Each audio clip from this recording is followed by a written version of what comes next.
Hola, buenos días. Soy Liliana Ujueta, coordinadora del mercado agroecológico Sembrando Confianza de la Fundación Proyectar Sin Fronteras en Bogotá. Muy contenta de estar acá. Muchísimas gracias por la invitación. Hola, hola a todos.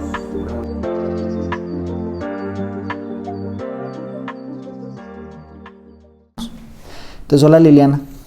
Hola Juan. Me estabas contando que habían estado en una experiencia con una cadena de restaurantes intentándoles vender cosas. Empecemos por ahí. Me gusta empezar por el final, porque ahora ahí se nos va a permitir hablar de lo que hacen, ¿no? Sí, bueno pues dentro de lo que queremos hacer en el mercado es ofrecerle a los agricultores la posibilidad de tener un mercado más amplio, de poder producir más, vender más y mejorar su economía. Y siempre hemos pensado que unos clientes muy interesantes serían los restaurantes, sobre todo aquellos restaurantes que están interesados en promover el consumo de alimentos locales, cultivados con prácticas responsables. Sería una idea fantástica, pero la realidad que nos encontramos es que es muy difícil ofrecer lo que requieren en las cantidades y los tiempos que requieren a los precios que le convienen a los restaurantes. Sí, a los precios que necesitan. Sí. Sí, entonces... Ahora te pregunto cosas, pero sígueme contando. Sí, entonces ahí es en donde nosotros encontramos una dificultad, porque eso no nos permite decirle a los agricultores que se animen a cultivar más, por ejemplo, a cultivar variedades interesantes de la cocina nueva. Claro. Si nosotros no podemos cultivar de tal manera que los precios sirvan para lo que los restaurantes están necesitando, o que los restaurantes puedan lograr hacer ese compromiso y decir, bueno, si yo quiero alimento de calidad, si quiero alimento agroecológico, si yo quiero apoyar la causa de lo local, de la economía de pequeña escala de los agricultores, pues tal vez tendrían que hacer un compromiso con su precio. Pero parece que eso no es factible por el momento. Y no es tan fácil porque ese precio se transferiría al consumidor, ¿no? Sí, posiblemente. Porque, claro, se tiene que transferir al precio del plato. Pero bueno, echemos para atrás para entender eso. Porque ese ejemplo me parece que nos permite avanzar. Entonces, ustedes son una comercializadora, ¿cierto? Nosotros somos... ¿O cómo se definen, digamos? Nosotros somos una fundación. ¿Sí? Somos una fundación que se llama Proyectar Sin Fronteras. Uh-huh. Y dentro de la fundación hay un proyecto que se llama Sembrando Confianza. Uh-huh. Sembrando Confianza es un mercado agroecológico. Entonces lo que nosotros hacemos es conectar a pequeños agricultores de la región Bogotá, Cundinamarca, Boyacá, con consumidores urbanos que quieren alimentarse con comida bien cosechada, rica, sin pesticidas. Entonces lo que nosotros hacemos es que somos como ese punto de encuentro.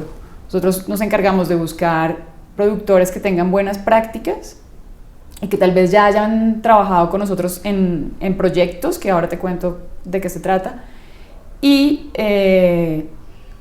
ayudarlos a ellos a comercializar sus productos.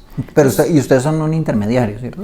Nosotros somos, no, pues intermediario no, nosotros somos como el punto de recolección de esos productos, y nosotros nos encargamos de conectar, de conseguir a los clientes, hacer los domicilios, promover los productos en la página web y le ofrecemos al agricultor el 60% del precio de compra final del o sea, usted, cliente. En otras palabras, operan con el 40%. Ajá, el 40% nos sirve para pagar los costos de personal, de transporte, servicios. ¿De transporte o al comprador le cobran el transporte aparte? El comprador paga su domicilio. Nosotros tenemos aparte. Sí, nosotros pagamos el transporte de las rutas que traen la comida desde, por ejemplo, Cotas, Huachoque. Ok, entiendo bien, compran a campesinos que tienen prácticas agroecológicas. Sí. Ahora hablamos, que no se nos olvide hablar de cómo aseguran o cómo se aseguran de que sean prácticas agroecológicas, y le ponen eso a un mercado urbano que está interesado en comer así. un mercado más que uno entiende está entrenado, ¿no? O sea, o es gente que ya está entrenada y sensibilizada sobre la relevancia de comer productos que vengan cosechados con unas prácticas agroecológicas. Sí, es gente que tiene un interés profundo en comer de una manera sana, ya sea porque sabe del tema, porque ha estudiado, porque ha investigado, pero también nosotros tenemos clientes que requieren este tipo de comida por temas de salud, porque de verdad están en recuperación, están en un tratamiento y necesitan comida realmente limpia. Y el eje, esencialmente la gente se acerca a esta comida por salud primero y después por temas, digamos, como éticos de que el cultivo agroecológico tiene menos impacto. Yo creo que mitad y mitad. Yo creo que sí hay un gran componente de preocupación por la salud, pero en la medida en que se va conociendo el esfuerzo que se hace para traer esos alimentos y se va conociendo la calidad, la gente empieza a interesarse más por el tema de dónde viene, quién lo cultiva y qué impactos tiene este tipo de cultivo en el medio ambiente. Y eso es una cosa interesante. Entonces ustedes también son transparentes en mostrarle de dónde viene cada producto. Sí. O sea, cada producto viene como, uno podría decir, tomate de autor. Sí. Nosotros tenemos en la página web todos los enlaces a los productores, así que tú puedes saber de dónde viene tu tomate, de dónde viene tu brócoli. Y lo interesante ahí es que tenemos nuestro encargado de comunicaciones y él hace una tarea muy chévere porque visita a los productores, no a todos, desafortunadamente nos faltan algunos, y les muestra de dónde vienen, les entrevista. Y también lo interesante de su trabajo es que él realiza una campaña educativa, entonces nos va contando aspectos de la agroecología, nos va contando datos. Y eso es súper importante. Los compradores lo consumen. Para que la gente se sensibilice y entienda también pues, cuál es la diferencia de precios, cuál es la diferencia de esfuerzo que hay detrás de una producción de este tipo. ¿Y el comprador de ustedes consume ese contenido? ¿O qué tanto? No sé si tengas métricas. Eso es difícil de saber, ¿sabes? ¿Sí? Es difícil de saber porque tendríamos que contratar un estudio especial para saber definitivamente nuestros clientes cuántas horas están allí metidos.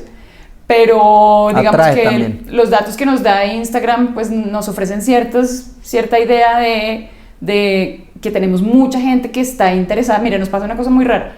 Hay mucha gente que está muy interesada en el contenido, en aprender sobre la agroecología, todo lo que está sucediendo en temas de cómo mantener nuestro medio ambiente sano, pero la mayoría de estas personas que están tan interesadas en la agroecología, desafortunadamente son personas que no tienen la capacidad económica para adquirir semana a semana un producto que cuesta un poquito más. ¿Y un poquito más es cuánto? Porque la pregunta que me surgía inmediatamente era precio. Tú tienes una cosa que tiene como unos costos extras directamente. Uno, una logística que debe ser un poquito más compleja. Segunda, seguramente esa necesidad de reporte o de transparencia sobre quién lo hace también es un sobrecosto, porque el que vende tomates en abastos no lo tiene. E incluso el sobrecosto de comunicación. ¿Todo eso termina cargado en el producto? ¿O cómo funciona un poquito las economics, digamos, del...? No, yo creo que en el precio de nuestro producto lo que más suma es el costo de producción del alimento y lo que el agricultor quiere obtener por su trabajo.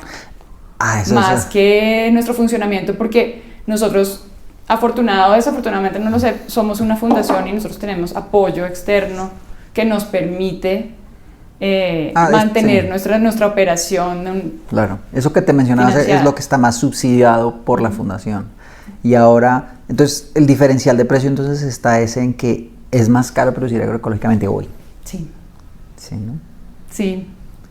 ¿Y es más caro porque pues, es un problema de escala? ¿Qué han pensado ustedes? Sí, yo pienso que sí, es un tema de escala, es un tema de que estos pequeños productores que están interesados en estas prácticas tienen que esforzarse muchísimo pues, por entender, por estudiar, por practicar, por experimentar, y como seguramente tú lo has visto en entrevistas y en charlas con toda la gente con la que hablas, muchas veces son personas que están solas, son adultos solos haciendo sus cosas, muy poca ayuda de mano de obra que les permita también incrementar y disparar esa producción, hacerla de una manera más eficiente, porque generalmente la gente está muy sola haciendo sus cositas. Oye, y también tendrá que ver con el tamaño de la tierra, ¿sabes? ¿Tienen datos sobre ese productor agroecológico? ¿Cuál es su unidad productiva? Yo no tengo los datos exactos de esos promedios de tamaño de las unidades productivas, pero lo que sí tengo yo entendido es que no tendría que ser un tema de tamaño de la tierra, porque hay prácticas agroecológicas, muy digamos eficientes, como la permacultura, que te permite producir una enorme cantidad de comida en unos espacios muy pequeños, y que todo eso tiene que ver con cómo diseñas el espacio, cómo diseñas la interacción entre elementos, y se han visto casos de producciones enormes en tamaños muy pequeños.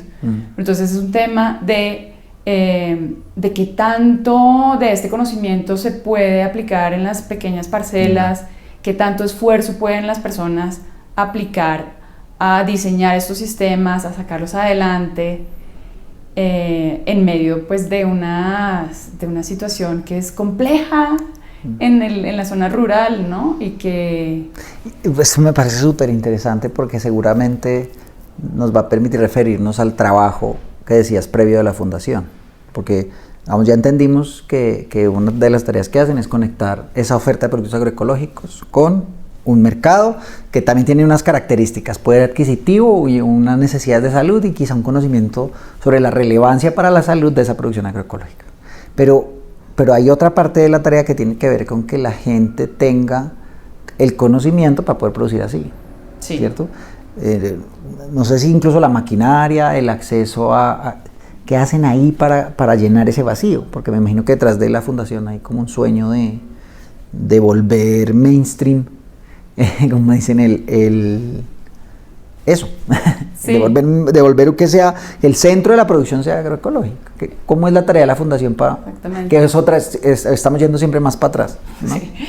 Entonces hay otro brazo que tiene la fundación, que es el área de proyectos, y el sueño ideal es poder llegar a estos pequeños agricultores y preguntarles, bueno, ¿ustedes qué necesitan? ¿Cómo los podemos ayudar? ¿Cómo los podemos asistir para que puedan ustedes tener la producción que se requiere? Y nosotros, por el otro lado, en el mercado, ofrecerles esa salida a sus productos, que es otra parte importante del tema de la comercialización. Que muchas veces los campesinos, los productores, producen y producen, pero cuando no tienen dónde vender, se desaniman, pierden todo su trabajo. Entonces lo lindo de la fundación es eso, que tiene acá el apoyo a estos agricultores, pero también tiene el mercado como salida para el producto. ¿Y cómo lo ven los agricultores cuando uno llega y les dice, hay una manera de producir más, primero más buena para la salud, pero también más responsable con el ecosistema en donde se produce eso? ¿Cómo funciona? ¿La gente ya viene con esa intuición? ¿O es un proceso de transformación cultural muy complicado? Yo creo que hay de los dos tipos de productores. Unos que lo llevan en sí, como que es algo que sale de su espíritu. El tema de estamos conscientes de que cuando usamos herbicidas y pesticidas están pasando cosas que no están bien en la naturaleza, y se preocupan mucho y tratan de hacer el paso extra. Ajá. Y también hay agricultores que sencillamente hacen lo que han hecho durante toda su vida, a los cuales es más difícil llegar y decirles, oigan, cambien sus métodos, hagan las cosas de otra manera. Pero eso me lleva a una pregunta que también habíamos mencionado antes, y es, el perfil de agricultor de ustedes es especial, ¿no? Ahí hay neorurales, decía la señora Alejo en una entrevista hace unos días, neocampesinos, bueno, ¿eso cómo está esa balanza? Hay una parte de personas que sí seguramente han migrado al campo. Hay personas que siempre han tenido ese contacto con esa zona rural o regresan o se quedan, pero han tenido otras experiencias que les han permitido vivir de otra manera, tener acceso a toda esta idea de la agroecología y de otras técnicas de cultivo. Pero también hay organizaciones, por ejemplo, campesinas, que llevan mucho tiempo, pues toda la vida en sus territorios, y que de todas maneras están interesadas en este tipo de producción, y que contactan a la fundación y siguen mejorando cada vez más, siguen aplicando lo que ellos mismos van aprendiendo, estudiando y lo que reciben como apoyo técnico. Entonces hay de los dos tipos. Quiero entender un poco más los proyectos. Uno tiene un grupo, con eso que dices, o sea, hay grupos de campesinos que están interesados. Cuando se hace una intervención, ¿es una intervención sobre sus polígonos productivos o sobre el territorio o sobre el paisaje, digamos, como ¿qué tan amplia es una intervención para decir estamos logrando que una zona o un grupo de campesinos tenga una producción agroecológica? Depende de las posibilidades financieras del momento. Del proyecto en sí. Exacto, del proyecto que se esté llevando a cabo. Pero generalmente puede ser como fincas puntuales distribuidas en distintos tipos, en distintos lugares de la región. Y también lo que sucede es que a veces se hace pues una colaboración con algún productor que hace parte de una asociación campesina. Y entonces ahí es interesante porque ese es un conocimiento que se transmite a la asociación y que permite que empiecen a mejorar prácticas, por ejemplo. Y eso me parece interesante. Es que esto te lo pregunto porque yo tengo la sensación de que uno puede intervenir los polígonos, pero hay unos problemas del ecosistema o del territorio muy grandes, que tienen que ver incluso con la gobernanza del agua, con la misma puesta en marcha de infraestructura para la comercialización, que ustedes resuelven directamente con el transporte, pero digamos que ese alcance evidentemente cuesta más o menos según el alcance que pongas, pero me parece interesante entenderlo porque claro, el riego depende de que haya agua, digamos, montaña arriba, de manera muy concreta, o un acueducto que proteja la fuente, ¿no? O incluso que no haya restricciones de riego porque hay verano, que es algo que estamos viendo en algunas zonas, ¿no?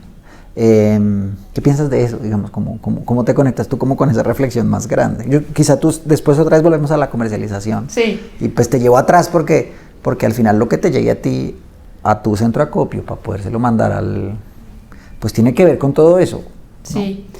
Pues voy a relacionar los dos puntos porque justamente como yo, bueno, mi equipo y yo somos los que vivimos en carne propia el tema de qué pasa cuando nosotros tenemos contacto con una comunidad y se ha trabajado con esa comunidad desde proyectos, pero no alcanza la asistencia que se puede dar, no alcanzan los recursos que se pueden conseguir y mover para solucionar todos los problemas de una localidad. Entonces, digamos que se puede ayudar en cierto sentido, como por ejemplo ayudar a que haya mejores prácticas de biopreparados para fertilizar, para que no haya pestes, pero no se logra en muchas ocasiones cubrir todos los campos. Entonces, por ejemplo, a veces tenemos problemas porque el agricultor, aunque tenga buenas prácticas, no ha tenido los recursos o el tiempo o la ayuda de mano de obra para construir un invernadero. Entonces llegan las heladas, llegan los granizos y la producción queda ahí. Entonces es complejo porque habría muchos frentes que atacar, y eso solamente en una parcela. Cuando ya hablamos de un ecosistema, peor todavía, porque ahí nosotros tendríamos, o sea, lo ideal sería que nosotros pudiéramos tener incluso incidencia política y poder decir, bueno, reforestar, proteger la fuente del agua. Sí, mejorar la gobernanza de los acueductos. Fíjense, alcaldía, que aquí tenemos un nodo de productores agroecológicos que no usan pesticida. ¿Cómo hacemos para que los vecinos se animen y se unan? Oye, ¿qué tanto de eso se logra? Me gusta que hayas mencionado como lo político, lo público.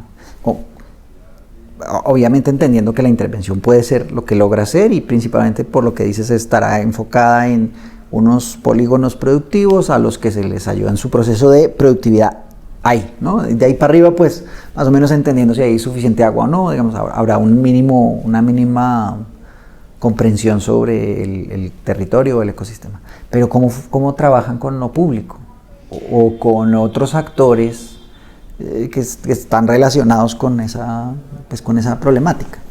Con lo público realmente trabajamos poco porque no damos para tanto esfuerzo. Claro. Las actividades del día a día, tanto de mercados como de proyectos, son intensas.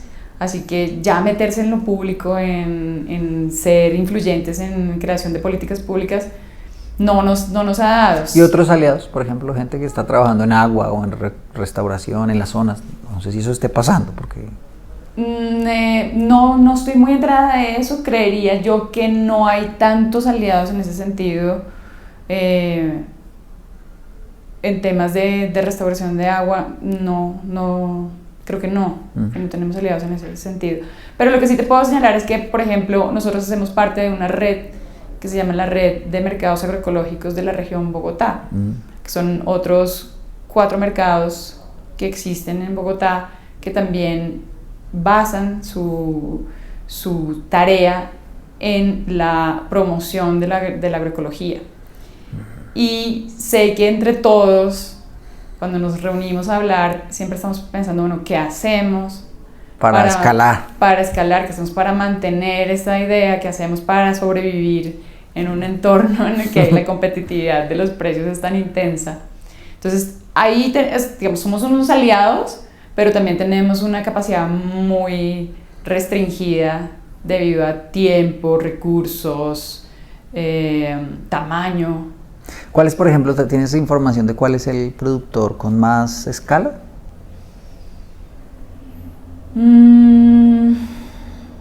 O sea, una persona que tiene cuántas hectáreas de tomate o un poco como es la... ¿Quién realmente tiene una llegada grande al mercado? Aparte, o por ejemplo, alguien que sepan que les vende a ustedes y a otro comercializador. Nosotros tenemos un productor de tomates. Es que presentan tomates que siempre tienen una escala muy grande. Y además como que necesitan escala, ¿no? Sí. Y que ellos sí pues montan toda la infraestructura de invernaderos porque lo necesitan para proteger su producción. Entonces yo pienso que este sí podría ser uno de nuestros productores a mayor escala. No sabría exactamente la cantidad de hectáreas que tiene, pero sé que también tienen unas prácticas un poquito más colaborativas, o sea que son como familias que tienen más miembros de su familia unidos en este proyecto de producir tomate y sacarlo constantemente. Bueno, sigamos en la oferta. Entendemos que son unos productores campesinos con unas prácticas agroecológicas y mencionamos ahora de corrido el tema de la logística. ¿Cómo logras la logística? Bueno, para que llegue a tu punto, después ya vemos de tu punto hacia la demanda, pero ¿cómo funciona esa logística? Bueno, la logística está a cargo de Ángela, que es la encargada de logística y de estar en contacto con los productores. Entonces ella es quien está encargada primero de contactar a los productores semanalmente, estar en contacto con ellos para preguntarles, bueno, cómo están, qué está pasando en el territorio, cómo va todo, qué nos ofrecen esta semana. Entonces los productores, según lo que tengan, lo que haya sucedido también a nivel de producción y de clima, nos dicen, tengo tanta cantidad de tal producto. Ahí nosotros lo podemos montar en la página y ofrecer toda la cantidad de producto que tenemos. Cuando nuestros clientes lo escogen, deciden comprar, ya sabemos qué cantidad efectivamente se va a vender. Después este pedido se le hace directamente al productor y tenemos dos maneras de hacer llegar el producto a nuestro sitio.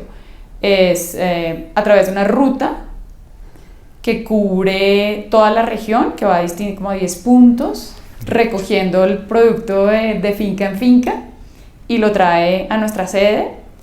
O hay algunos productores que, porque ya están un poco más organizados o tienen un camión o también distribuyen en distintos sitios, vienen directamente a nuestro punto y nos dejan lo que hemos solicitado. Para los que son un poquito más grandes y tienen mercados directos. Sí.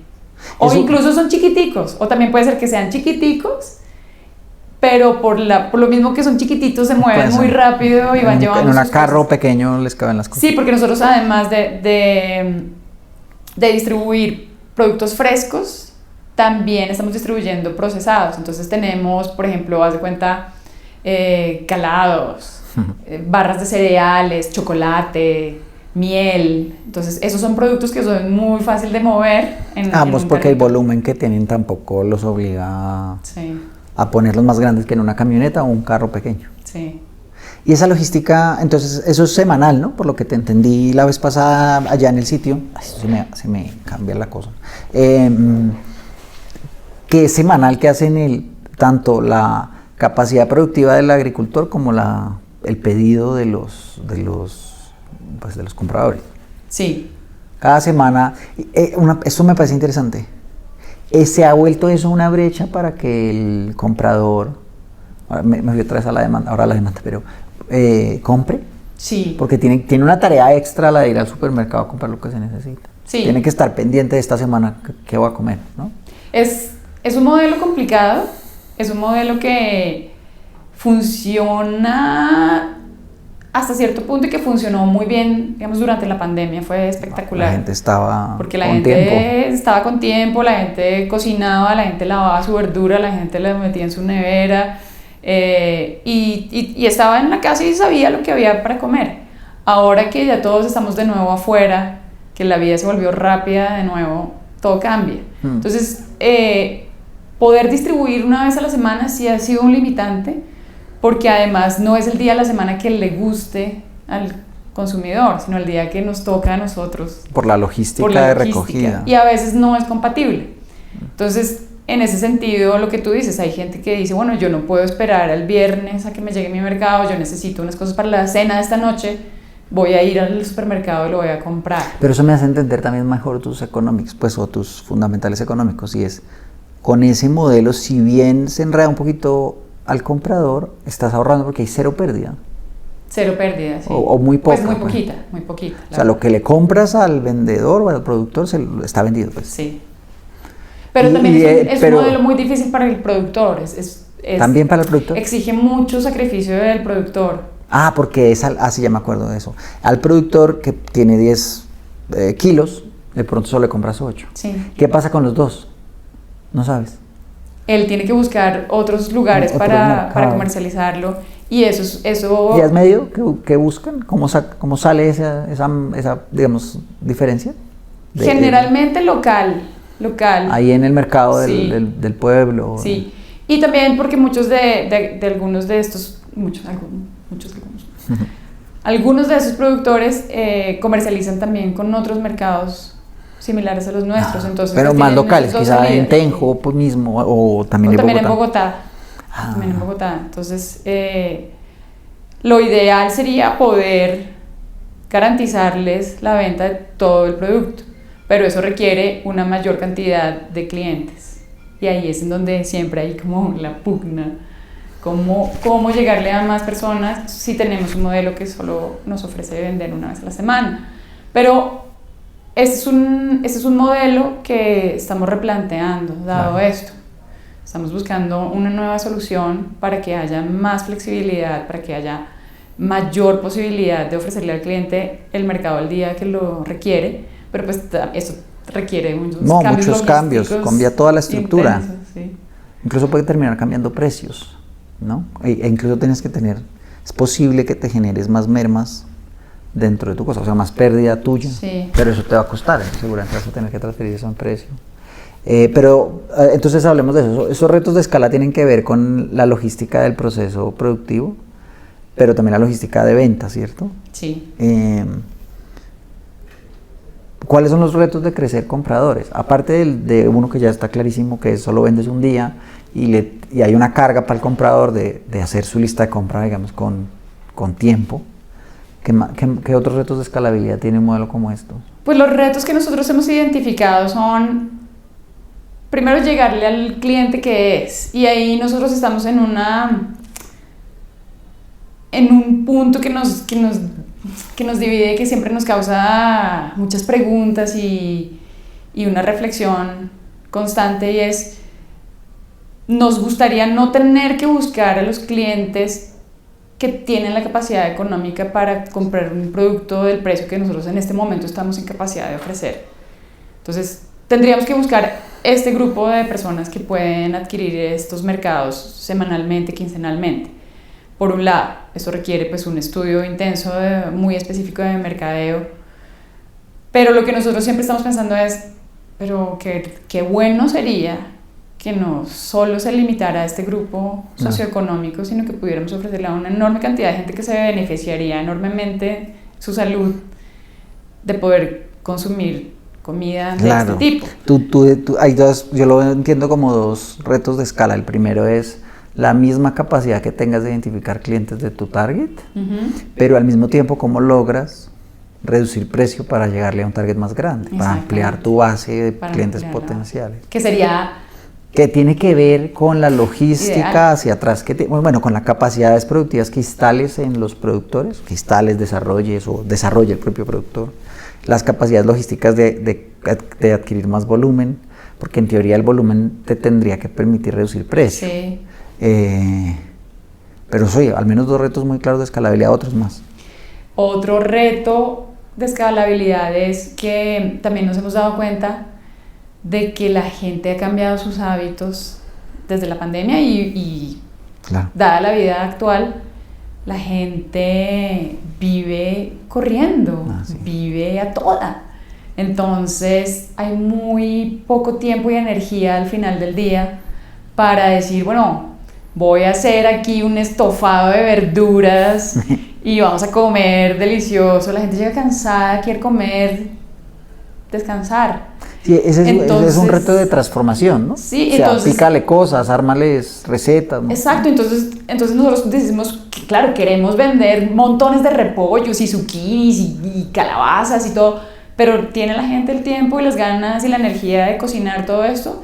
Y por otro lado, bueno, eso, el estilo de vida moderno. Nuestras cocinas en los edificios nuevos son cada vez más pequeñas, la gente no le da ganas de cocinar y menos estar pelando y lavando y porcionando vegetales. Y por otro lado, nos enfrentamos a un reto interesante, y es que yo voy a decir algo que a lo mejor no es tan bonito, pero yo creo que los colombianos somos muy malos para comer vegetales, malísimos. Entonces, vender un montón de producto fresco es difícil cuando la gente dice como, ay, no sé, tal vez prefiero un sanduchito, prefiero mi yuca, mi papa, mi carne, pero ¿qué hago con tanta verdura? ¿Cómo hago una berenjena? Sí, ¿cómo hago una pregunta berenjena? Que siempre la gente le tiene como miedo a la berenjena, me he dado cuenta. Sí. Porque dice como, ¿cómo se hace? ¿No? Hay que desangrarla, entonces es dificilísimo. En una entrevista que hicimos la última, es de Marcela, te la recomiendo, que es una chef que reivindica como la facilidad en la cocina, porque la cocina colombiana, dice ella, pues es lo que comemos.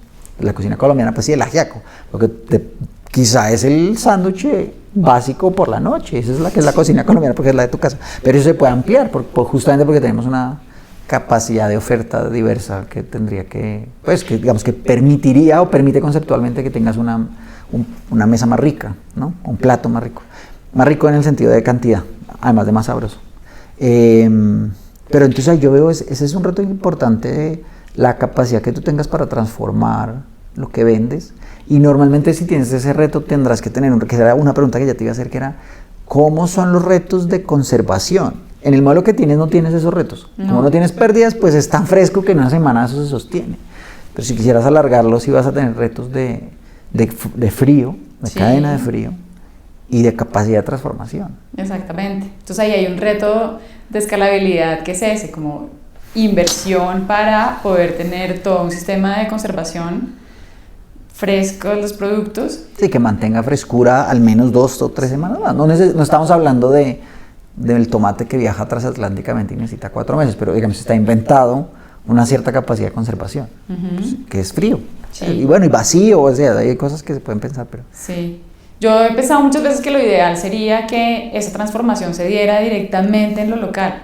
O sea, que no solamente se sacara lo fresco de ahí para que el valor agregado y el precio vaya subiendo en la medida en que se va alejando del lugar en donde sale la verdura, sino que allí mismo se crearan nodos comunitarios. Además tiene sentido por cadenas de conservación. O sea, yo logré vender este tomate fresco, pero el que quedó puede ser un confitado o un encurtido, que después igual puedo vender más tarde, ¿no? Sí. Eso es una cosa que se discute mucho en los temas de iniciativas productivas, ¿no? Y yo siento cada vez más que el productor local, el campesino, dice, no, el eje está en la transformación. En estos días vamos a entrevistar a alguien, con la leche es muy claro, ¿no? Tú sabes que en estos momentos hay una presión grande de los precios de la leche porque esencialmente la leche la compran dos grandes productores de productos transformados derivados de lácteos y ellos tienen unas tensiones de precio. Cuando hay sobre oferta de leche, pues los precios van para abajo. Pero lo que están diciendo hoy casi todos los lecheros y productores de leche es tenemos que empezar a transformar más la leche. Eso se llama quesos, yogures, etc. Que también tiene que ver después con el consumo. Pero ellos parecen tener eso claro. Pero si hablamos de los retos, se parecen mucho a los retos de cuidado del agua y conservación. ¿Cómo transfieres capacidades para eso, conocimiento, y cómo transfieres también como infraestructuras o activos productivos de transformación? Sí, eso es un nuevo proyecto, eso es una nueva intervención que yo creo que valdría muchísimo la pena. Nosotros lo vemos bien claro en el mercado con el tema de los lácteos, justamente. Sí. Nosotros no podemos vender leche, que nos encantaría, porque es mucho más difícil conservarla fresca durante tiempo. Que conservar un yogur. Exactamente, pero vemos que aquellos productores que tienen sus vacas o sus ovejas o sus cabras y los transforman, venden una enorme cantidad de productos que están muy valorados, que tienen un mejor precio para ellos y que se consumen hartísimo porque a la gente le queda muy bien tener el yogur para la merienda de los niños, sí, el queso para sus sándwiches, para sus preparaciones. Entonces, son cosas que se podrían implementar en distintos tipos de cultivos para distintos tipos de productos, pero sí requiere un esfuerzo porque necesitas aprender primero, luego necesitas la infraestructura para transformar y luego nos enfrentamos a un enorme reto, que es el reto de todo este tema de los permisos, sí, las licencias, en un momento en el que es increíblemente difícil, complicado y lento obtener un permiso. Sí, es caro. Eso acaba con la iniciativa de las personas. Nos ponen muchas trabas para... Tiene muchas cosas interesantes para ustedes, porque desde el punto de vista estratégico es que estás ofreciendo realmente, productos frescos o empiezas a ofrecer productos transformados de origen agroecológico. Hay una reflexión estratégica de fondo, ¿no? Que por eso es difícil cambiar el modelo que tienen ahora. Si funciona y está dando caja, quizá una cosa que hay que hacer es seguir más bien ampliando la oferta, es decir, hablando de estrategia, que es lo que hace que yo siga manteniendo el mercado, ¿no? Porque de todas maneras, aunque hablamos de todas las restricciones del colombiano con las verduras, pues hay gente dispuesta a dar esa... No sé qué tan grande sea el mercado, lo que decías, de tu target, cuál es el que además de tener poder adquisitivo, comprensión de que esto es más saludable, tiene ya las habilidades de transformación en su casa, más que su plato de berenjena, que bueno, ¿no? Sí, exactamente. Una capacidad de planeación, de decir, el mercado me va a durar toda la semana, entonces voy a hacer este día esto, y este día esto, y este día esto. Yo creo sinceramente que para las personas que tienen hijos, trabajan, no tienen ayuda en casa, el comer fresco todos los días es más complicado. Entonces yo pienso que también, aunque para mí, que a mí me gusta mucho el tema de la nutrición y he estudiado mucho este tema, pues entiendo que comer fresco es muy importante, muy importante y sería lo ideal, pero no sé si es lo que se pueda por el momento, si tenemos que encontrar un punto de equilibrio en el que se ofrece una parte fresca, pero también mucha ayuda para que se puedan seguir comprando y consumiendo un montón de nutrientes que encontramos en las verduras, por ejemplo. Sí, en toda la reflexión sobre sistemas alimentarios, uno de los retos más grandes es que la comida de calidad, que casi que es un sinónimo de fresca, en casi todo, es en productos al menos, verduras y vegetales, quizá en carne pues necesitas cadena de frío, pero también hay una idea de frescura, está todavía como estratificada. En Estados Unidos, lo veíamos en otra entrevista, es casi que un problema racial. En zonas donde hay gente de raza negra hay menos mercados, pero hay más comida procesada de mala calidad, de franquicias, digamos, de comida. Eso es muy triste, es muy complejo porque además, de hecho incluso el campesino come muy bien porque está cerca de la frescura, entonces, pero una vez te trasladas a las ciudades, pierdes la capacidad de poder comer fresco y terminas consumiendo cosas con más pesticidas, bueno, ¿no? ¿Qué te parece todo este tema? Como que eso sea un tema, lo has mencionado muchas veces, como de esto casi que es un tema de poder adquisitivo y de pobreza versus, ya no esa pobreza en múltiples dimensiones, ¿no? Pobreza como la incapacidad de poder comprar productos nutritivos y de calidad. Sí, pero también de a dónde vamos, de qué estamos nosotros pensando como sociedad. Porque listo, trabajemos todos, contestemos WhatsApps hasta las 12 de la noche, hagámoslo, pero ¿a dónde vamos a llegar? A costa de que no vamos a volver a comer, no vamos a volver a sentarnos en familia, a charlar, a pasar una receta de generación en generación. ¿Y todo para qué? En realidad.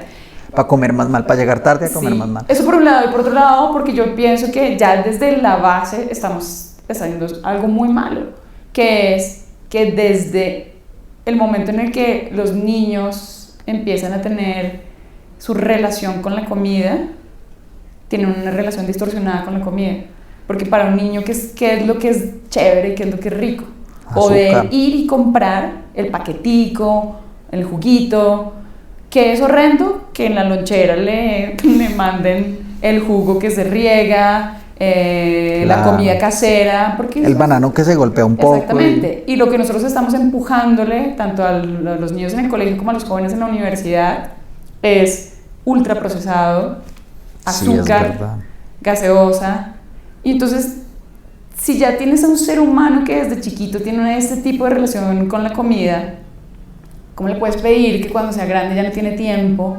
Diga, no, ahora sí voy a cambiar mis hábitos y voy a comer saludable y me voy a alimentar bien. Es un poco tarde y lo estamos haciendo mal desde el principio, desde la base. Y en todos los estratos, eso ni siquiera... No, ahí sí no es de poder adquisitivo, es de cultura, ¿no? Exacto, es un tema desde el colegio, lo que estamos haciendo con la alimentación de los niños. Y lo que estamos promoviendo, entonces todo siempre vuelve a lo mismo, al tema de qué es lo más barato y qué es lo más fácil. Porque es muchísimo más barato tener estanterías, comecatos y neveras con unos juguitos ahí fríos que no necesitan refrigeración en realidad. Sí, además. Que tener que entrar en todo el tema de, bueno, voy a comprar fresco, voy a prepararlo, voy a garantizar que esté limpia la cocción y enseñarle a los niños a comer esto. Hay una cosa muy interesante, la decisión de sacar tiempo para algo es algo, o sea, tiene como ¿cómo se dice? Psicológicamente tiene un trabajo súper grande. Yo, ¿por qué decido tener tiempo para hacer mercado? ¿O por qué decido tener tiempo para cocinar? Es un misterio y desde el punto de vista cultural está pues, ya sesgado de entrada por... Sí, y porque lo que te digo, como la vida va para donde va, nosotros aprendíamos eso en la casa. Nosotros aprendíamos de nuestras abuelas, de nuestros tíos, de nuestros padres, a tener el tiempo de ir al mercado. Incluso había un día, hablando del tema que decíamos ahora, el día era un día de mercado. Sí, a la plaza, en cada pueblo había además un día de mercado y había pueblos que son el lunes, el domingo, el sábado. Pero yo gustaba, claro. Yo chiquita odiaba el día de ir al supermercado porque a mí el supermercado en realidad no me gusta. Pero ese era el día de mercado y uno sabía que ese era el día de, bueno, vamos a ver qué vamos a comer. Y uno veía a las personas cocinando y preguntaba y te decían, ayúdame a pelar esto, hagamos. Pero eso se ha ido perdiendo con el tiempo, con el corre. No digo que para todas las familias, pero sí para muchas. Entonces, desde ahí ya estamos dejando de transmitir esas costumbres, ese conocimiento y esa disciplina de tratar la comida como debe ser. Y luego, si le sumamos a lo que no le estamos ofreciendo a los niños, yo también soy profesora en la Universidad Tecnológica de Bolívar y tengo allí una clase en la que hablo sobre este tema precisamente, de qué deberíamos comer, cómo alimentarnos bien. Y me sorprende, y los alumnos se sorprenden mucho cuando dicen, profe, ¿por qué no aprendimos esto en el colegio? Claro. ¿Por qué no desde chiquitos sabemos qué es lo que es mejor comer? ¿Por qué no sabemos cocinar? Porque ya no tenemos el tiempo de hacerlo. Entonces... ¿Y crees que eso esté cambiando? ¿Qué sensación tienes? Sí, yo creo que ante tanta facilidad de pedir comida, y ante la escasez de tiempo... O sea, está cambiando para cada vez más mal. Sí. Yo curiosamente tengo una hija pequeña y he visto mucho en la oferta de colegios y jardines que hay como que casi en todos, digamos, en todos los que tienen una cierta propuesta pedagógica más novedosa que tradicional, que hay una reflexión sobre vamos a cocinar, los niños hay incluso huerticas en los jardines. Siento que puede estar cambiando justamente ahí. No sé si en todos los colegios, pero incluso en colegios tradicionales uno ve que están teniendo como una electiva, al menos, de cocina, que no debería ser electiva, debería ser como matemáticas. Sí. Pues esto es de nosotros muy sesgados, quizá yo por chef y de haber trabajado en esto, pero al menos desde este lado uno lo ve. Y ahí eso me sirve para preguntarte sobre, hablamos mucho ya como de la casa, ¿no? Y del consumo en la casa. Y empezamos hablando de los chefs o de los restaurantes. ¿Cómo ves eso en los restaurantes? Porque también de nuevo en otra entrevista sobre esto hablamos mucho que la tendencia de los chefs, ya eso debe tener 20 años, es, oiga, yo voy a asegurarme cercanía con el producto, frescura, eso parece que está como en el ADN de los restaurantes. Ahora cada vez más una discusión sobre diversidad y responsabilidad en el consumo, pues, o en el producto para que el plato que se consuma sea no solo de buena calidad, sino que tenga unas prácticas responsables. ¿Algo de experiencias han tenido ustedes con restaurantes? Así empezamos. Sí. ¿Cómo lo ves ahí? ¿Cómo ves la conversación con...? Pues yo creo que la conversación no ha iniciado realmente. Yo creo que esta tendencia a lo local, al sabor del terreno, ¿no? que ha sido muy importante en estos restaurantes que han transformado la manera de pensar en la comida en el mundo y que se va transmitiendo a todos los países, que es una conversación que es actual en Colombia. Yo lo siento en algunos restaurantes y que algunos restaurantes lo están tomando muy en serio, pero también siento que hace falta la conversación real.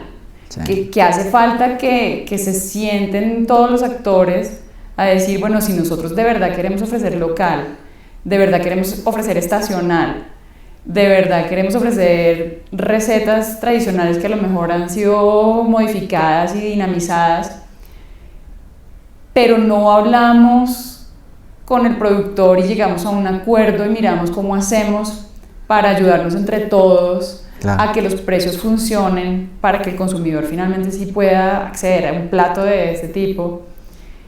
Esa conversación yo creo que no ha empezado. Yo creo que son muy buenas intenciones que todo el mundo tiene, pero que no hemos logrado encajar y decir, bueno, el plan es este. Claro. Yo he visto iniciativas muy bonitas, por ejemplo, de restaurantes que sí tienen su huerta ahí al ladito, que sí trabajan directamente con su productora, que está muy metida en el tema de sacar un excelente producto, pero son contados casos. Yo tengo incluso una sensación. Siento que está como en un pequeño espacio de una élite de cocineros que pueden hacer eso porque pueden cobrar un plato muy caro y que además tienen un problema grande, digamos, es esencial, y es que tienen hilos muy frágiles con ese productor. Entonces tenemos, qué sé yo, el que está comprando ese producto rarísimo de los Montes de María porque ahí producen un frijolito que solo se produce ahí, es endémico, una historia lindísima, pero ese es un solo productor y este tiene una línea en un plato, que es súper frágil. Ahora, hablábamos el otro día también que es importante porque casi como en los deportes, ¿no? Como en la Fórmula 1, la Fórmula 1 es relevante porque es un lugar en donde se ponía tecnología para el desarrollo de la industria automotriz, ¿no? Y los chefs, siguiendo esa metáfora, los chefs, sobre todo los más relevantes, son unos líderes de opinión que están empezando a poner una parte de la conversación sobre la relevancia de la diversidad y la compra responsable, local y tal, ¿no? Pero me parece que es pequeñito, o sea, son por país 5, 6, 7 chefs, ¿no? Sí. Algunos con mucho más renombre, otros con menos. Y además mediados también por la necesidad de creatividad del plato, ¿no? Que obliga a utilizar productos y prácticas de todo el mundo. Así que parece contradecir toda esta idea de proximidad. Pero en cadenas, por ejemplo, ¿cómo ves eso? Mencionábamos antes de hablar que para cadenas más grandes eso es difícil. Por lo mismo que tiene que ver con la escalabilidad, lo otro. La escalabilidad, y creo que eso no lo mencionamos ahora que hablamos de escalabilidad, es cómo escalamos la capacidad productiva de la demanda, de la oferta. O sea, cómo ofrecemos más cantidad para que el grande pueda, pues la cadena grande pueda comprarme. Sí. ¿No? Sí, yo creo que ahí habría una oportunidad, por ejemplo. Yo creo que sí de verdad hay un interés por parte de la cocina de ofrecer local, de trabajar con un local. Hay que entender el problema bien y para eso se requiere una conversación. Y al entender ese problema, yo creo que sí se podrían hacer esfuerzos conjuntos que permitieran que no exista esa fragilidad que tú dices. Si se logra entre todos botar ideas, armar un plan y decir, bueno, vamos a tener este ingrediente que es muy específico, pero no solamente con un productor que si le pasa algo ya se acaba se acabó el plato, se acaba el plato, se acaba la economía de esta familia. ¿Por qué no ver cómo lo distribuimos un poco entre varios productores, que todos trabajen conjuntos, que puedan todos ofrecer a la escala que necesitamos y compartir el transporte? Porque también ese es otro tema, cuando todo está disperso geográficamente y en tiempos y en manera de pensar, también va a ser todo más reducido y más caro. Entonces, es una conversación que se podría dar y que se tendría que dar, que sería muy interesante, porque son actores que vale la pena tener en cuenta, que pueden ser muy influyentes y poderosos. Claro. No solamente las familias que comen y hacen su esfuerzo por recibir el mercado y lavarlo y comérselo, sino la gente que dice, bueno, ya tenemos capacidad de comprar más, de enseñarle a la gente a comer esto, crear esta cultura, crear esta necesidad de sabores, para que después la gente vaya a su casa y los trate de repetir. ¿Sabes qué es muy interesante y que está relacionado con esto? Toda la reivindicación de las cocinas tradicionales, que me parece que es muy poderosa, porque en las cocinas tradicionales primero tienen un carácter local, digamos, evidente, con las mezclas naturales de esa localidad, ¿no? Estamos hablando de la costa, pues ahí hubo influjos de gente que vino del Medio Oriente, ¿no? O en Santander vinieron alemanes, y eso que Colombia no es un país de mucho migrante, pero como por poner a Colombia podríamos ampliarlo. Ahí en las cocinas tradicionales hay eso local que les tocaba usar, que además en teoría lleva muchos años desarrollándose en esas cocinas, y que puede ser un espacio súper interesante de entender cómo se usan ciertas cosas, ¿no? La yuca, la fariña, hablando de productos amazónicos que son muy relevantes en las dietas tradicionales, ancestrales y tradicionales, pero ni siquiera solo eso, cómo usa más el ñame en la costa. El otro día compré un ñame acá, y dije, ¿cómo lo hago? Y me funcionó súper bien en un caldito que hice, un caldo de papa, pues, potente, con ñame. Sí. Pero eso no necesariamente es tan obvio, pero en una cocina tradicional costeña, pues el ñame está ahí presente en todo. Creo que ahí puede haber unos trabajos adicionales para hacer. ¿Qué está comiendo el que te produce ese tomate? ¿Qué está comiendo el productor? Que no hablamos de eso todavía. ¿Qué come? Él come fresco, pero igual no tiene toda la canasta, ¿no?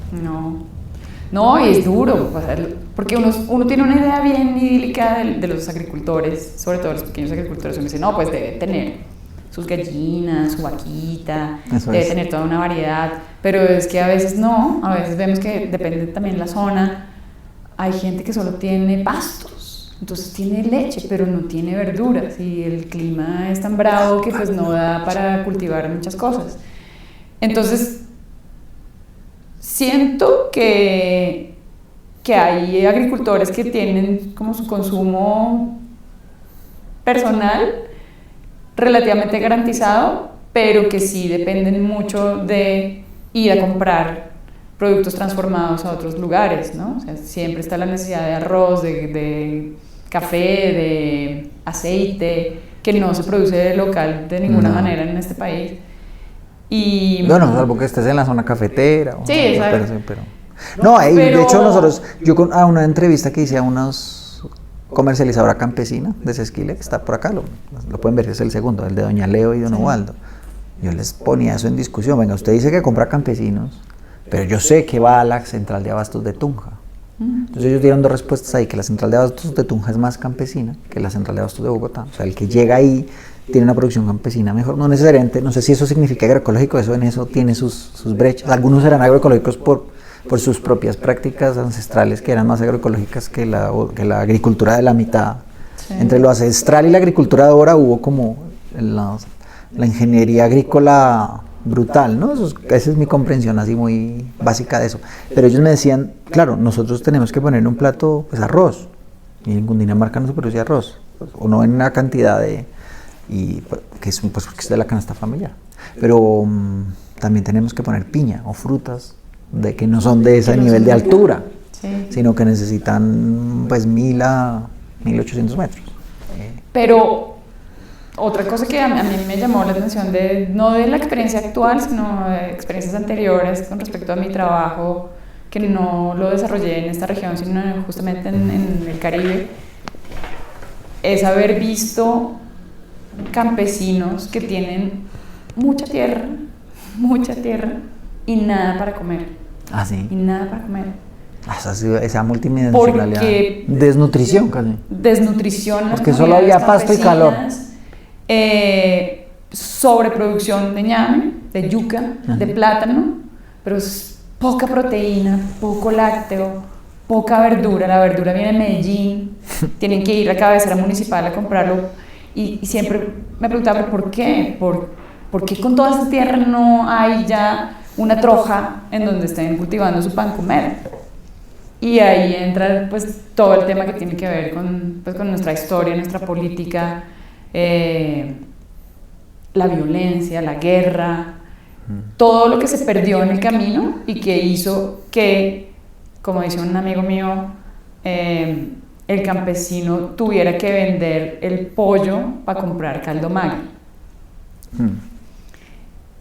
Y ahí es donde sí, este tema de la vida campesina y de la nutrición campesina es importante de considerar. Y es el punto en el que yo siento que la agroecología sería una respuesta increíble, porque sabemos que en una cantidad no muy extensa de tierra se puede producir una enorme variedad de alimentos que tal vez no cubren con toda la necesidad nutricional de una persona, por lo que sabemos que no vamos a poder producir arroz en ciertos lugares o el aceite, pues finalmente lo compramos. Pero incluso yo creo que sí es posible, pero sobre todo nosotros en el trópico podemos tener en el trópico a más de 2500 metros de altura, o sea, Boyacá y Cundinamarca esencialmente. Yo creo que puedes tener suplidos todos tus minerales y vitaminas. O sea, no necesitas arroz, pues tienes papa, tienes ñame, incluso puedes cultivar, tienes yuca y además tienes pollos, puedes tener cerdos, o sea, realmente estar en el trópico sí que nos permitiría hablar de una seguridad alimentaria muy integral, casi que en cualquier zona. Después en la costa he trabajado menos estas capacidades, pero seguro, carne hay seguro, puedes poner frutos, hay plátano. Hay cereales que dejaron de utilizarse, que son increíblemente nutritivos. Hay incluso legumbres se dan aquí casi que en todos los pisos. Entonces, es decir, yo aquí tengo una pendiente, una entrevista con una chica que es consultora del BIT para temas de el derecho humano a la alimentación, que me parece tiene que ver con todo esto. Que tú produzcas cosas no quiere decir que estés garantizando el derecho humano a la alimentación. Y eso es interesante porque, claro, los sistemas alimentarios, oferta y demanda, no están a los dos lados, están integrados, ¿no? Porque, claro, allí donde ofertas, demandas. Hay el mismo, igual que el que está en la ciudad. El que está en la ciudad también podría ofertar, ¿no? Sí. Y de hecho pasa naturalmente. Hay señoras que hacen encurtidos a las vecinas. Eso se ha perdido, pero se ha perdido y sigue estando ahí al mismo tiempo, ¿no? Sí, pero por ejemplo, en ese sentido, yo pienso que es súper importante el tema del mercado. Volvemos al mercado. Como, ¿por qué no? Yo he visto pueblos en los que no hay mercado. ¿Por qué tiene que ir todo el mundo en moto a la cabecera municipal a comprar las cosas y no hay un mercadito local? ¿Por qué no hacemos un esfuerzo por revivirlo y salvarlo? Porque también está a punto de extinguir ese mercado más autosuficiente, la gente que pueda decir, sí, yo tengo mis mermeladas, yo tengo mis galletas, acá hice yo este procesamiento, yo, no sé, tengo un brevo en mi casa, tengo brevas esta semana. Eso que nos permitiría a todos movilizarnos más, comer más y que la gente desarrolle talentos y y probar nuevas Sí, cosas. súper chévere. Que no sean solamente los mercados grandes, que no sean solamente los mercados campesinos, son súper importantes, pero que también haya cabida para esta creatividad y que se recuperen los mercados locales en los pueblos. En los pueblos. Muy importante para asegurar la Incluso alimentación. la diversidad, la transferencia de conocimientos, ¿no? Los mercados tienen esa posibilidad. Tú vas a un mercado, yo viví mucho tiempo en España, y los mercados de las plazas principales te permitían aprender de quesos, por ejemplo, solo de diversidades de quesos. Pues para nosotros que no sabemos tanto de quesos o que no tenemos una cultura de queso, sí. Pero tú ibas y veías quesos de cabra, de distintas maduraciones, de aromatizados, y simplemente el mercado te permitía acceder a eso y te abría ¿cómo se dice eso? La inquietud. Sí. Te daban ganas de aprender. Sí, es un acto cultural el mercado, es decir, yo no conocía esto, cuénteme eso cómo es, cuénteme de qué época se da. No, ¿usted dónde lo cultiva? Eso cómo se usa. Y las lluvias le han sentado mal, así directamente. Sí. Eso pasa mucho en los mercados. Y yo incluso, hoy vas a las plazas de mercado, que se supone son las más diversas, y ni siquiera el vendedor de frutas exóticas te puede explicar tanto. ¿De dónde viene? Él es un intermediario ahí raro. En cambio, esta posibilidad de hacerlo directamente, pues abre unas puertas muy curiosas. Aquí además nos faltó hablar de una cosa, que quizá para que des tu opinión es, los sistemas alimentarios hoy son globales. Entonces nosotros aquí hemos hablado de la industria ultraprocesada y no sé qué, y hay una parte de esa que es colombiana, pero una gran parte que ya es globalizada. Piensa solo en las chocolatinas que uno consume, ¿verdad? Consumimos Jet, digamos, la marca colombiana de chocolatina. Pero consumimos otras cosas que son internacionales. Pero eso también pasa incluso con el cerdo, con el marisco, con el pescado. Son productos globales. Mira una tilapia que compras en un supermercado estándar acá. China. Es posible que sea China o de Vietnam. El cerdo, el queso. Los principales productores de queso son Estados Unidos. Y tú consumes un jurgo de queso que es de Estados Unidos. De Estados Unidos. Así, con cada producto podríamos hacer de soya, arroces, trigo. ¿Qué piensas de toda esa globalización de los sistemas alimentarios? Pues yo pienso que es triste, en realidad. O sea, que es práctico, pero que es triste. Yo no sé si sea práctico. Pues digamos, es práctico porque tú metes, no hay que pensar. Yo te iba a discutir lo práctico porque uno dice, ¿qué tan práctico es coger y matar un cerdo a 15.000 kilómetros de distancia, ponerlo en un sistema frío, ¿sabes? No, es que es súper extraño el volumen del capitalismo y de la globalización. ¿Cómo puede ser posible que eso sea más barato? Y más práctico que mates el cerdo acá, pues si lo enfríes.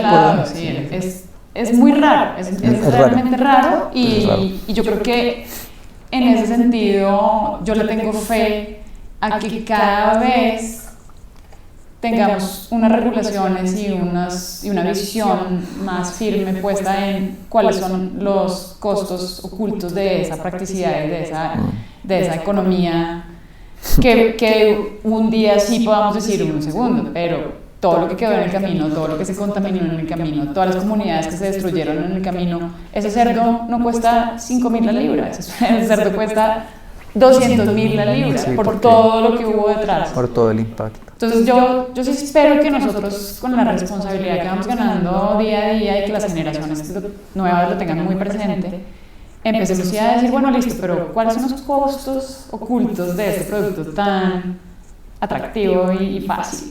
Hay en algunos casos que eso me parece más difícil y te confieso que no tengo una posición solo activista en esto, como de no, hay que comprar el cerdo local, un jamón serrano, un jamón de bellota, ay, pucha, que de la vuelta, el vino, esa agroindustria que por definición de su modelo de negocio tiene que hablar de lo que pasó en la tierra, en el clima, entonces la industria del vino, la industria del café, la industria del cacao. Son bellísimas porque es que la comparación de un vino de un sitio de otro a mí me sigue pareciendo interesante, como humanidad. Igual, aunque sea raro, complejo y logístico, no es tan natural, tiene también una magia de la diversidad del mundo. Sí, ¿no? Y yo creo que eso sí se tiene que conservar, que la denominación de origen debe existir y que sería el ideal que todas las personas pudieran probarlo de todas las partes del mundo. No sé cómo económicamente se manejaría eso, pero mi sueño sí sería poder decir, bueno, yo quiero probar de verdad, una pasta hecha con la harina. Sí, con sémola de trigo tradicional. Yo quiero el jamón serrano de bellota, de verdad, yo lo quiero.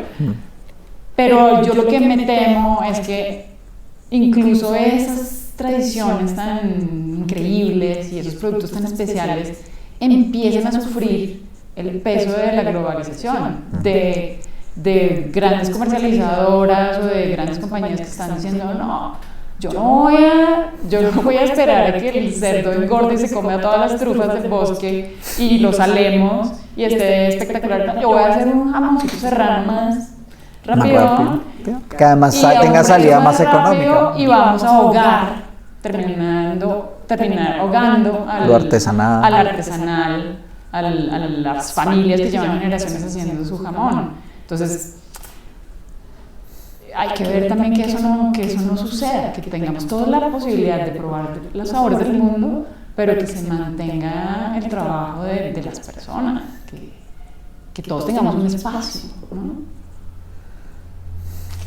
Complejo. La comida es bien compleja. Sí.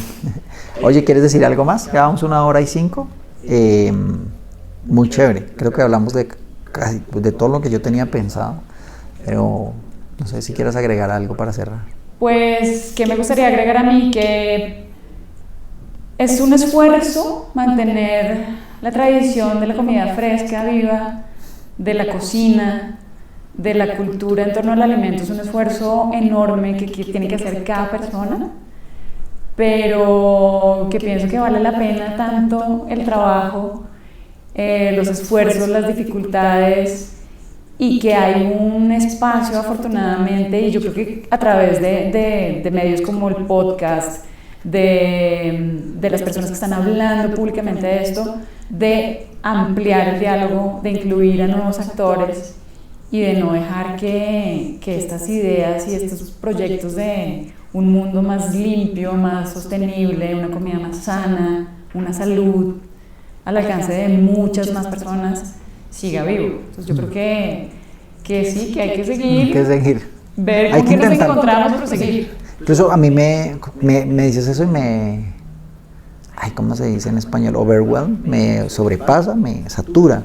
Porque entre más entrevisto gente, veo como más, cada punto es un espacio de complejidad enorme, ¿no? Entonces, en teoría íbamos a hablar aquí de comercialización de productos agroecológicos, pero es imposible hablar de eso sin ponerte un contexto, pues sin ponernos un contexto sobre lo que pasa en la demanda y las complejidades que tiene comprar cosas agroecológicas cuando tienes una cadena de restaurantes que necesita unos volúmenes, ¿no? O cuando consideras los retos culturales de que tú cocines en tu casa, ¿no? Sí. Culturales y psicológicos incluso, ¿no? Porque, entonces, a veces pienso como que simplemente intentar cocinar rico en la casa ayuda mucho. Me gustó mucho esa entrevista con Marcela porque ella insistía mucho. La cocina es la familia, la cocina son los amigos. Y entonces explora, y esa exploración, una ventaja que tiene lo agroecológico como la protección de la biodiversidad a través de eso, la protección de las cocinas tradicionales como principio, es que como que de alguna manera protege las posibilidades de encontrar sabores diferentes. Sí. ¿No? En pequeñita escala, pero eso tendrá que ir cambiando porque está ya cada vez más claro que la buena comida tiene una relación directa con la salud. Sí. Con la salud además no solo física sino mental. Entonces pues... Y es que finalmente a mí me pasó, y yo sé que a mucha gente le ha pasado, que tú entras en la investigación de la salud, tú quieres ser saludable, tienes una enfermedad o no, pero tú quieres ser saludable y tú empiezas a investigar, bueno, entonces, ¿qué como? ¿Cuándo como? ¿Cómo como? ¿Qué como? Ya, claro. Y siempre terminas llegando pero ¿de dónde sale la comida? Siempre terminas llegando a la tierra. Entonces, tenemos que proteger el ecosistema, la tierra, el aire, el agua, para poder ser saludables. Si no... Bueno, me gusta que hayas terminado con eso porque justamente este podcast se llama De la Tierra al Plato y pues de eso fue lo que hablamos. Sí. Gracias. Gracias, Juan. Bueno. Muy bacano.